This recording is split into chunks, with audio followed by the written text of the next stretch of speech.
Axie Infinity Season 0 is finally here, which means that we are entering Phase 3, and this might be a long one, so grab a tea, grab a coffee, whatever you like, and let's get right into it. SLP rewards have been added to Origin rank gameplay, and they have been completely removed from Classic V2, meaning that V2 is pretty much dead, it's killed, except for the one tournament left on Axie Con. The NFT runes and charms are here. They require SLP as well as moon shards to be crafted and minted onto Ronin through the marketplace. I believe there's also an AXS fee to mint those, so we will see how that goes, and that AXS fee will be added to the treasury. We've also adjusted leaderboard rewards, tweaked the crafting and disenchanting system, and made balancing changes and more. They continue to improve everything until Season 1. So that's pretty much the shortcut of it. And there is a short video right here, but let's talk about SLP. They will be moving SLP from V2 to V3 as of today, I believe. If you are watching this video, it has already been moved. And one of the major benefits of transitioning is expanding abilities to balance the SLP economy, and design the SLP rewards with Origin is being tuned in a way to align with that goal. Similar to Classic, SLP will continue to be distributed in PvP ranked mode when players win battle, and the higher the rank, the more SLP you will receive. We will see that graph in just a second. The new mint system will be reduced from 14 days to 7 days for SLP. If you are a scholar, then you can get your payout a lot quicker. However, of course, a major difference in Origin will be SLP is required to craft various runes and charms. That means that you need to use that SLP in order to achieve those higher ranks. No SLP will be allowed to be minted during Season 0 as we monitor the system. If any bugs, abuse or exploits are found in SLP emissions, players may have SLP taken away before it can be minted, and those are the SLP earnings. Now, for those of you that might not know what all of this means, Ronin 1, 2 and 3 means how many Axies are you using. If you are using just one Axie that you have paid for, then you are on Ronin 1. If you have two Axies that you paid for, you are on Ronin 2, and if you have three Axies that you have paid for, you are on the Ronin 3, which means the more starting Axies that you are using, the less SLP you will be making, and in Challenger rank you will be making 14 SLP per game in those higher ranks. So not a lot of SLP will be created during those games, but we'll see how all of that goes. The leaderboard, first place is 600 AXS, a lot of money. Second place 480, and then 20,000 paid places for all of that. 1.7 AXS for 20,000 places. That is not bad. Getting to the top 1k gives you like 8 AXS, which is again not bad. So get going, get grinding, and get those victory stars to be in that leaderboard, because the rewards for this season are pretty decent. Now, crafting changes. Crafting is a major part of the Axie ecosystem, with SLP being burned, but also we need those runes and charms on the marketplace to buy and sell, but also to get those higher ranks. There will be many changes coming to the crafting system. One of the biggest and most anticipating changes is the ability to craft runes and charms that will be minted onto the blockchain, now called Ronin runes and charms, to be able to buy, sell, trade and give to other players. There will be new crafting recipes, then there's new crafting utility items, and a small change to utility percentage. Full Season 0 crafting changes. Let's look at those before we jump into anything else, because this is really important. New crafting recipes.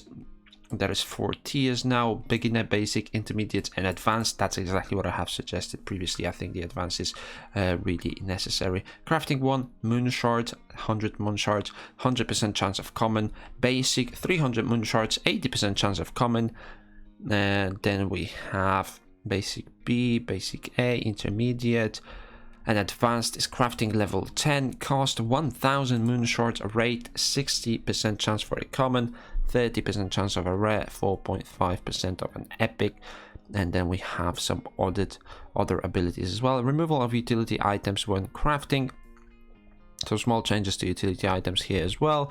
We'll just see how it all plays out. There's not really a point looking at all of these statistics and trying to calculate it here live on the spot. There will be someone that will do it, and I will try and give you a crafting tutorial once I know what is going on exactly and how you can utilize the crafting materials best so you can get your runes and charm. Now looking at this enchanting, also a big part of getting your moon shards.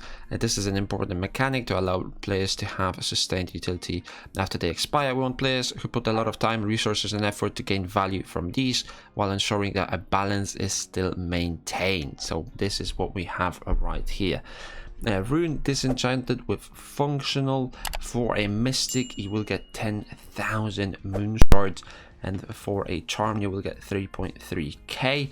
For a mystic that has disenchanted when expired for 1 season, 5,000, when expired for 2 more seasons, 2.5k. So it's best to disenchant them right after they expire. Some people might want to collect them.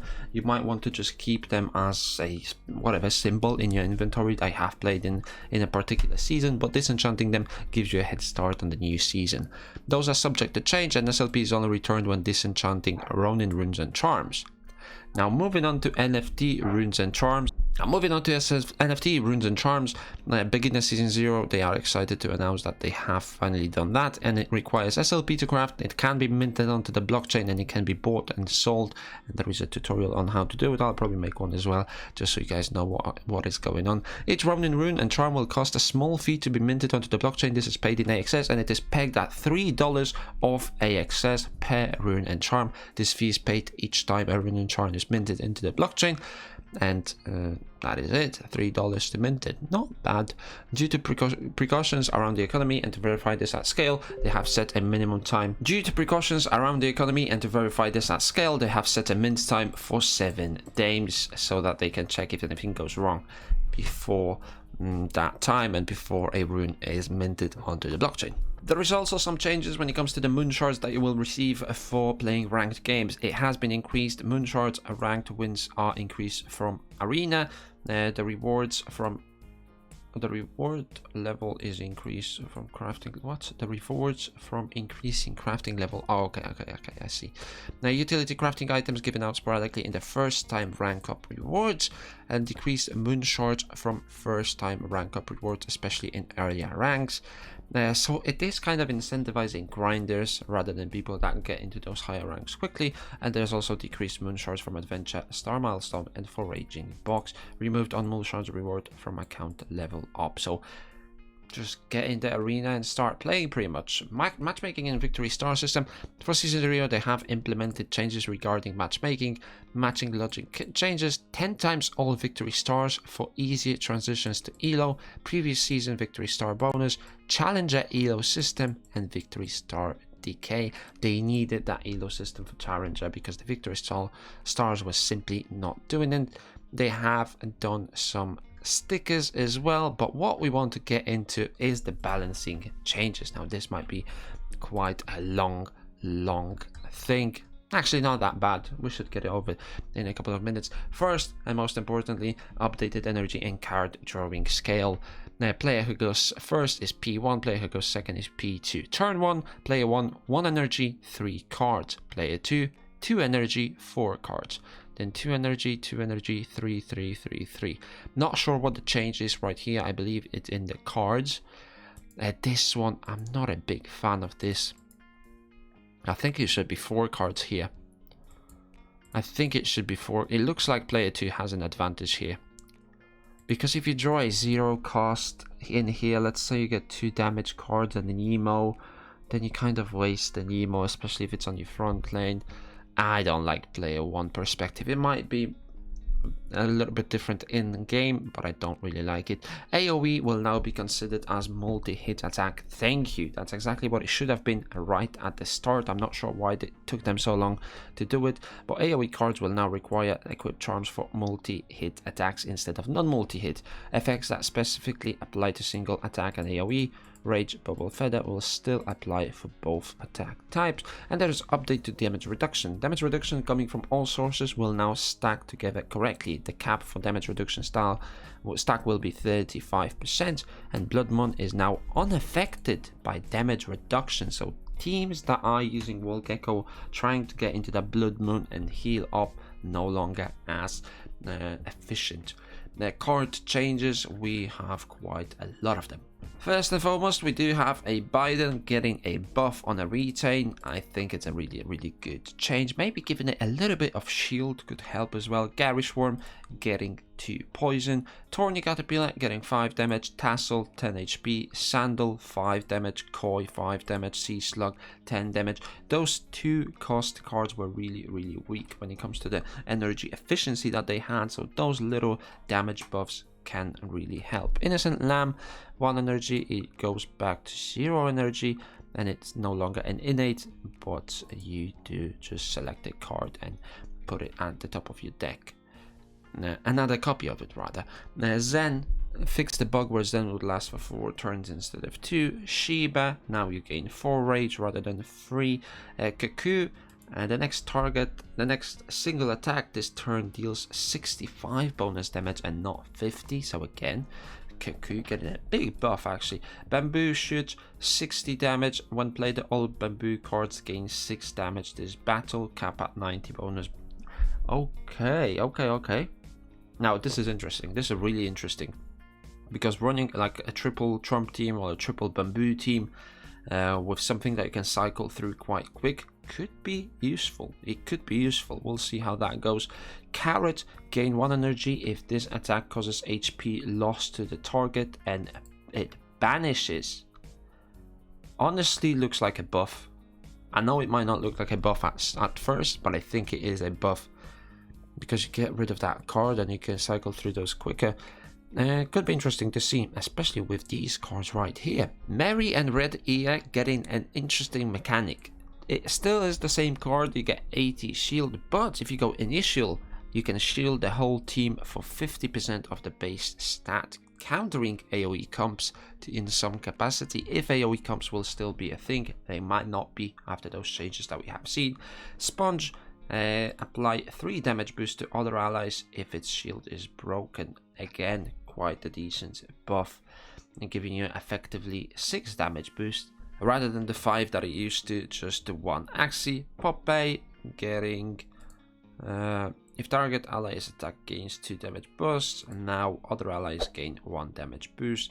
Grandma's Fan going to 20 damage, but it is no longer an innate. Now rune changes, we'll see what is going on here. Bloodlust, single attacks steal 12 HP, AoE and multi-hit attacks steal 3 HP per hit. Still a very good rune.